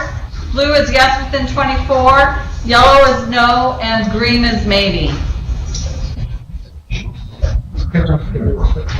Time's up. So we have, 2 people said yes within 24 hours, 1 said yes within 8 hours, and 1 says maybe. He cut off the tip of his thumb, so that's considered an amputation. So with the amputation, we need to call it in within 24 hours, unless he is hospitalized, and then you have to do it within 8 hours. Okay? So Bob breaks his leg and is sent home from the emergency room and has surgery 5 days later. Should we call this in? Yes is red, no is blue, yellow is maybe. Yes.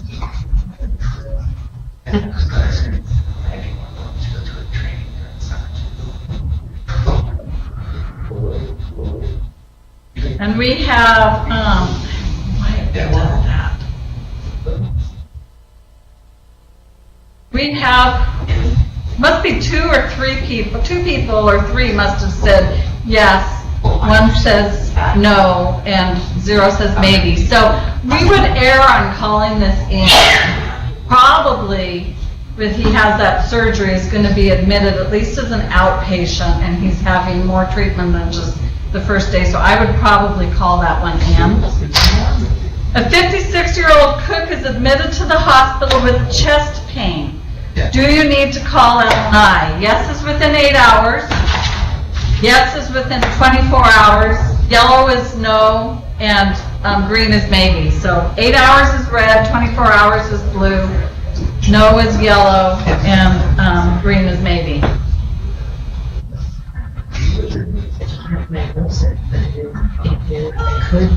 What did I talk about? Yeah, right? Yeah, so that's hard. I'm trying to get it so that I can see these things. So 4 of you said yes within 8 hours. 1 said yes within 24 hours. Admitted for chest pain, most likely a diagnosis of a heart attack. I would call it in within 8 hours. You lost your screen. I lost my screen? Where's screen? Okay. A custodian. Ugh. I don't know what I did either. A custodian reports a low back injury but does not plan to go to the doctor. What paperwork is needed? Yes, red is a workers' comp packet. Blue is an in-house accident report form. And yellow is a workers' comp packet and the in-house form. He does not plan to go to the doctor.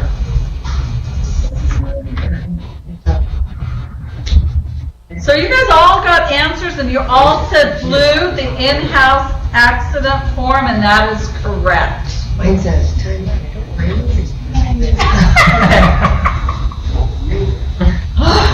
Technology is not just being our friend today. What paperwork is sent or faxed to the ESD when an employee goes to the doctor? Red is the SIF2, the supplement to the SIF2, an activity prescription form or a doctor's notes, and blue is all of those pieces plus the accident report.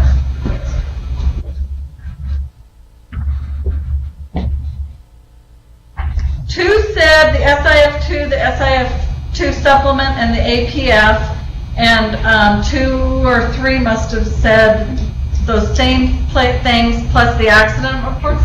I do that and it doesn't show it. Okay. Oh, that's weird. So I would say blue was the best answer there because we would like to see the accident reports. When should you investigate an accident? Red is by the end of the shift, blue is within 2 days, yellow is within 5 days, and green is as soon as possible.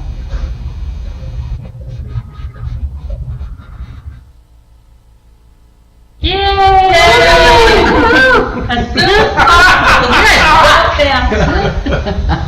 What is the preferred action for preventing future accidents? Red is requiring personal protective equipment. Blue is eliminating the hazard. Yellow is administrative controls such as training, work schedules, operating procedures, and green is engineering controls such as guarding or isolation. So the preferred action for addressing and preventing future hazards or accidents.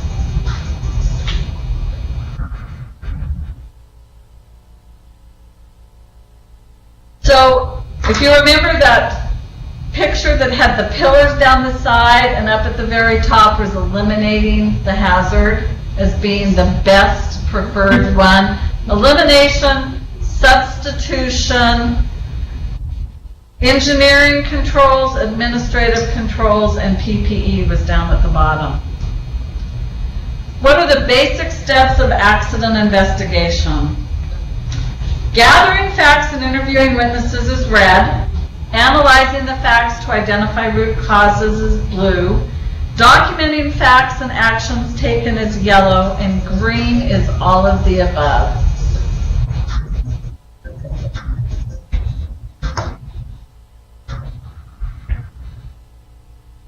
Yay! All of the above. What is the last step of the accident investigation process? Red is documenting the facts and the actions taken. Blue is sending the completed report to the district office. And yellow is reporting the investigation findings to the safety committee.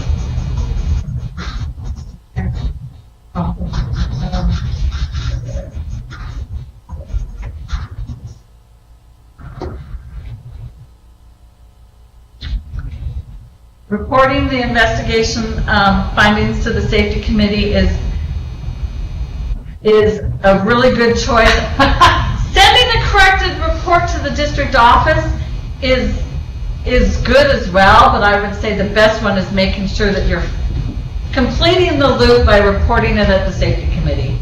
So that one was kind of a tough one. Tamar, you're not competitive at all. Where can you get help deciding if you need to call L&I and/or doing an accident investigation? Red is from the district office or another supervisor. Blue is from the ESD work comp staff.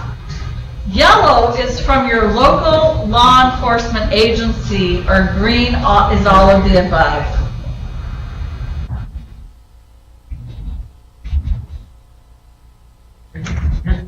I would say call us first. If you can't get a hold of us and we're just not available to help, then we can probably call the law enforcement agent.